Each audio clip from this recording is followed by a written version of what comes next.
Good morning. Today is Friday, August 11th, 2023. Jerusalem has a major role in this week's Torah portion, the Parsha of Re'eh. It is referred to numerous times, though the name Yerushalayim is not mentioned even once. Rather, it is referred to as Hamakom Asher Yivchar Hashem, the place that God will choose. Now that term for Jerusalem is repeated in the beginning of the Parsha, in the middle of the Parsha, at the end of the Parsha. And there's one verse, one pasuk in particular, that has a heightened relevance for us now. Torah says in our Parsha, referring to Jerusalem, Hamakom Asher Yivchar Hashem, the place that God will choose, L'shichno sidrisho uvasa shama. L'shichno, which means the Shechina, God's presence. Sidrishu, seek out God's presence. Uvasa shama, and you will arrive there. Those are the words of the verse. Yerushalayim is a place where God's presence is more palpable, more impactful than anywhere else in the world. And here is the promise that God makes to us in this pasuk. If we are doresh, if we seek out, if we try, that means if we extend effort, if we sacrifice, if we undergo introspection, we will achieve coming closer to Hashem. L'shichno shidrishu, if we seek out God's presence, then the promise is uvasa shama. We will arrive there. We will gain it. That's the promise God makes to us. Our job is to be doresh, to try, to seek it genuinely, honestly, earnestly.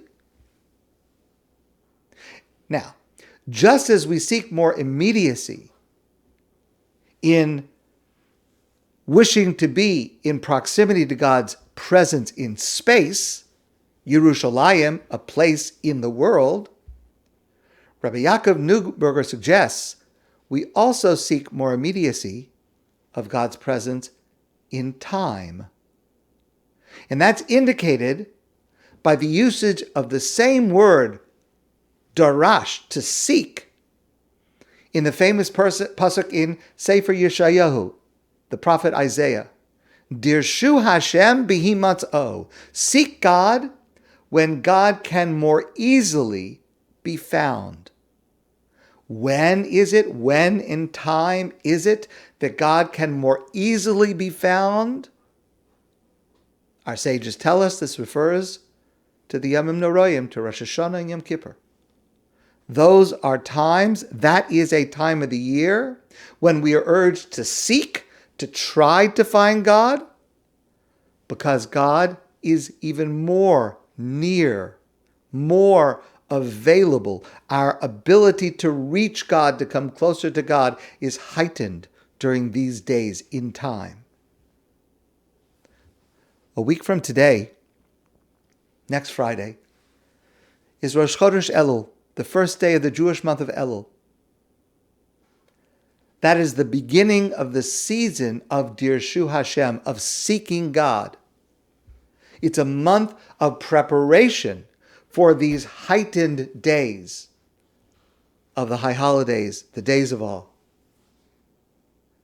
And as we begin this season next week, we should be seeking. We should be searching. We should be trying to come closer to God. Because when we seek God in time, starting with next week, the beginning of Elul,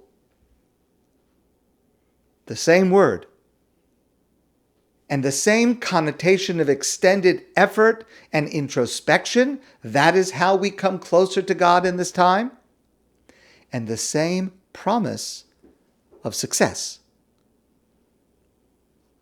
And though there are many vehicles for this seeking, there is one primary avenue.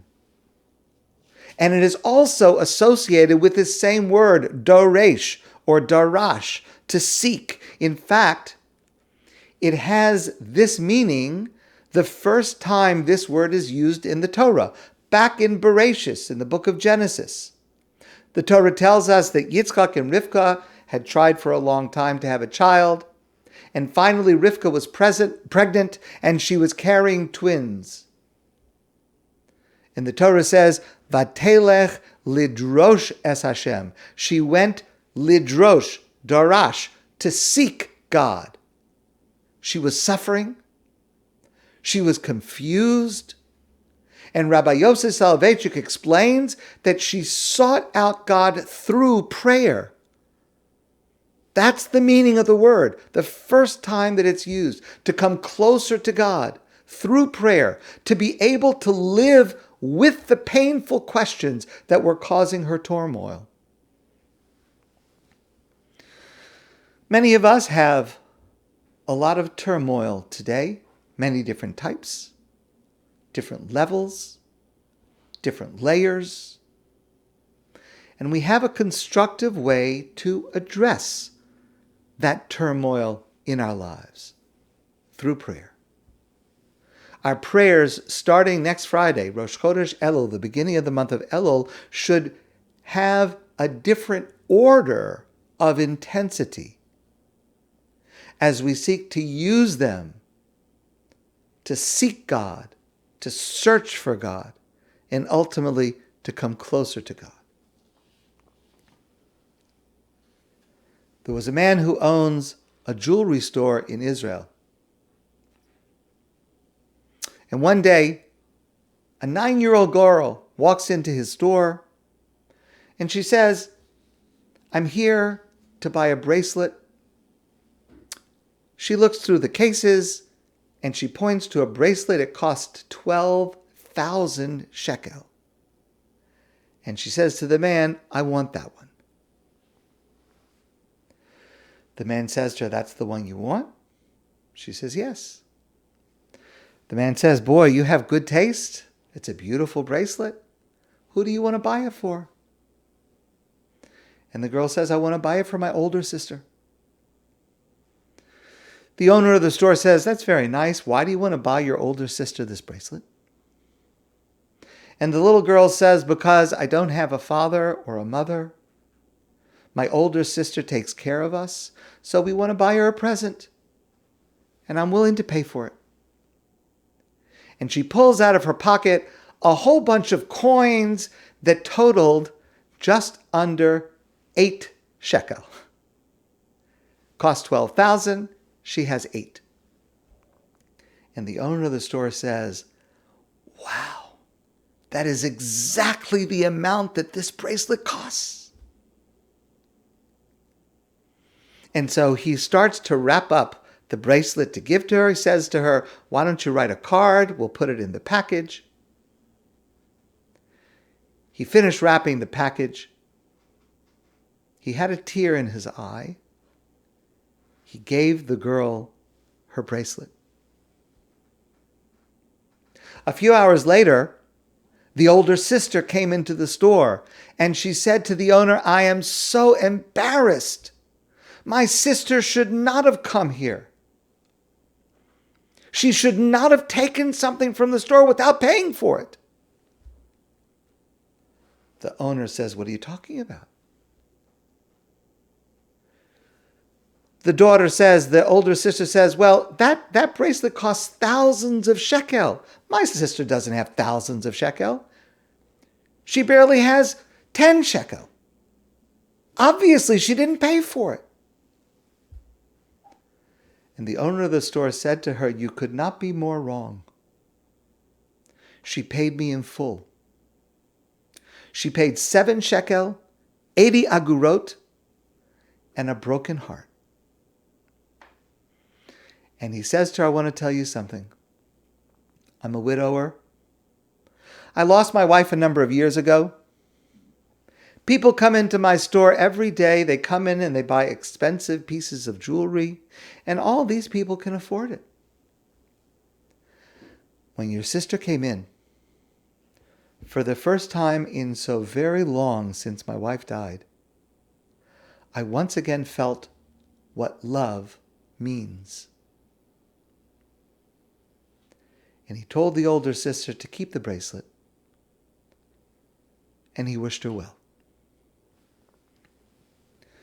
Starting on Rosh Chodesh Elul, a week from today, the beginning of the Jewish month of Elul, we come before God with our wishes, our prayers, our requests. And the truth is, we cannot afford it. We don't have enough money to pay for it. We don't have the merits. We don't have the good deeds on our side that are sufficient to deserve all it is that we want. So we come before God and we empty our pockets. We give God whatever merits we have, plus promises for the future. I'll do an extra act of kindness. I'll study a bit more Torah. I'll try to pray with a little bit more feeling. I'll be more careful about my speech. And God says to us, starting on Rosh Chodesh Elul, when the acronym of that word Elul, Ani L'Dodi V'Dodi Li, it's a month in which we synthesize the fact that we say to God, and God says to us, you are my beloved. And God says to us, you don't know how long it's been since I felt what love means. God sees how much we love God and how much we seek God and how much we yearn to improve. And God says, you know what? You touched my heart. Here it is, paid in full.